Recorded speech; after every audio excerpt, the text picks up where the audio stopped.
लो जी ए मादी वीर जी बेसिकल मेरे को बहुत शानदार उड़ी गई है, शानदार नहीं बहुत शानदार उड़ी गई है। ठीक है भाजन है पार्क हुंदा जी दा। ठीक है असल च कबूतर मैं जो थैले लैके आया सी ना ए मैं बंदतियां सी उत्ते ना अपना चढ़ के बैठियां रहंदियां सी, जोड़े नहीं सी लगदे। ये ए पंजे चेक कर इधर कर ले भाई। इसकी टांगे सबसे बरीक है।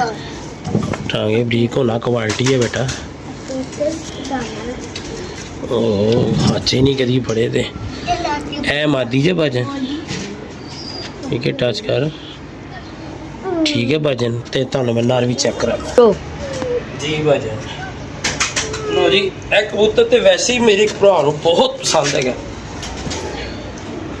लो जी अब आया ना कैमरे का मज़ा।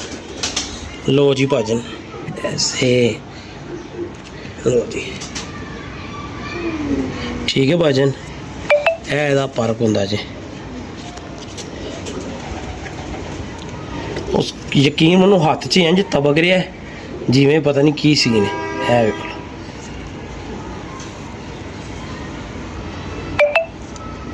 और मैं कसम वाली गल नहीं भाजन इस कबूतर ने मेरे को बच्चे उड़ाए हुए ने। ठीक है वैसे ही मेरे एक दोस्त को बहुत ज़्यादा पसंद है ते सैयद मोहसिन रजा साहब उनकी बात करने लगा था। हाँ जी ये दिखा पंजे। ठीक है भाजन ते बाकी बहनियां खलोनियां ते लमाइयां इन्हां दियां तुसीं आप जज कर सकते हो की कद काटा दे कबूतर ने ते पतले वजूद है भाजन दाना खादा है जे। ठीक है अल्हम्दुलिल्लाह। ठीक है चलो जी ए टैडी जोड़ा जे एदा शौक रही है भाजन। वीडियो स्टॉप हो गई थी पापा मैंने दोबारा कर दी। लो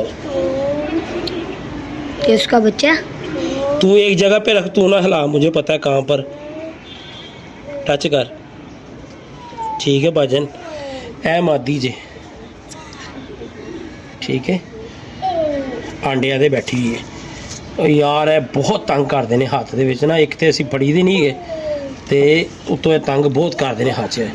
तुसीं वेख रहे हो किवें तबक रही है ते ए मादी जे। टच कर नर भी तुहानू मैं लिया के ये जोड़ा लाया वो भी चेक कराना। हुण भी अंडिया दे बैठी हुई है। ठीक है भाजन लो जी मैं चलो